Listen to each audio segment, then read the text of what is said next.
విచారణ వద్దంటే అవినీతిని ఒప్పుకున్నట్టే. అబ్బో మాట్లాడుతాండే వెంకటరెడ్డి.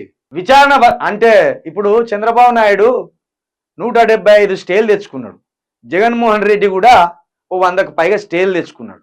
మీ రేవంత్ రెడ్డి గారే అక్కడి దాకెందుకు, మీ రేవంత్ రెడ్డి గారే స్టేలు తెచ్చుకున్నారు. విచారణ జరగదు కొన్ని విషయాల మీద. స్టే తెచ్చుకుంటే లేకపోతే ఆ విచారణ వద్దంటే అవినీతిని ఒప్పుకున్నట్టేనా? అంటే నువ్వు ఏదంటే దానికి ఒప్పుకోవాలా?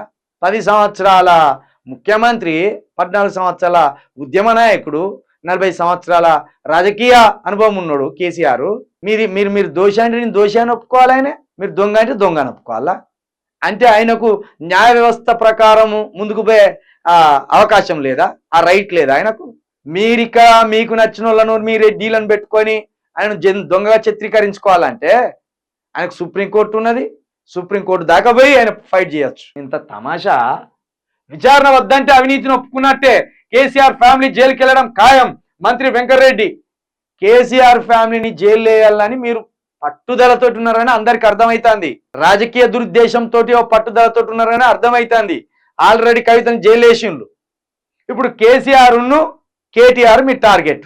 కాకపోతే కేసీఆర్ని ఎట్లా జైలు వేయాలి, ఏ రకంగా ఏ లొసుకు చూపించి జైలు వేయాలనేది మీకు అంతుపడతలేదు మీ బుర్రలకు. అది తేలిన రోజు వేస్తారు. ఒక్కరోజు ఒక్క గంట వేసి మీరు సంతృప్తి పడతారు, మీరు సునకానందం పొందుతారు.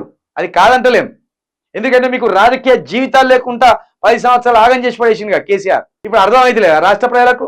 కరెంటు రాక, నీళ్లు రాక, సంక్షేమ పథకాలు అందక, విత్తనాలు అందక అర్థమైతే లేదు. గటువంటి రాకుండా ఉండడానికి కేసీఆర్ మీ అసొంటోళ్ళందరినీ అసెంబ్లీ రాకుండా తరిమి కొట్టిండు. మీ తమ్ముని మీద విచారణ చేయరాదు ముందు. రాజగోపాల్ రెడ్డి మీద 20,000 కోట్ల కాంట్రాక్టులకు సంబంధించి అనేక అక్రమాలు జరిగినట్టు ఉన్నది కదా నిందలు. ఆ నిందల మీద ఎంక్వైరీ చేయమని ఒకటి వేయరాదు కమిషన్. యాదాద్రి పవర్ ప్లాంట్ లో 10,000 కోట్ల అవినీతి వచ్చిదే నోటి మాటలకే. నిరూపించరు, చేయరు. అక్రమాలు చేస్తే ఎలాంటి విచారణ చేయకుండా వదిలేయాలి. చెయ్యి, విచారణ చేయమంటున్నాం కదా. విచారణ చేయాలి కానీ ఆల్రెడీ కబ్జా కేసుల్లో ఉన్న జడ్జి గారిని తీసుకొచ్చి విచారణ చేయమంటేనే అబ్జెక్షన్ అవుతుంది. అక్కడ మీరు ఏర్పరిచిన జడ్జి గారి కుటుంబమే అవినీతికి పాల్పడ్డది, కబ్జాలకు పాల్పడ్డది.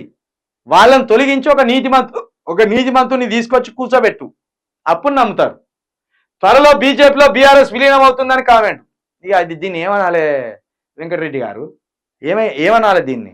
10 సంవత్సరాలు పరిపాలించిన ఒక పార్టీ, 25 సంవత్సరాలుగా రాష్ట్రంలో ఉన్న పార్టీ, 36-35 మంది ఎమ్మెల్యేలు ఉన్న పార్టీ బీజేపీ పార్టీలో విలీనమవుతా అంటే ఎట్లా నమ్మాలి? 10 మంది లేని మీ పార్టీ ఉండి మళ్ళీ అధికారంలోకి రాలేదా? 10-12 మంది కూడా లేరు.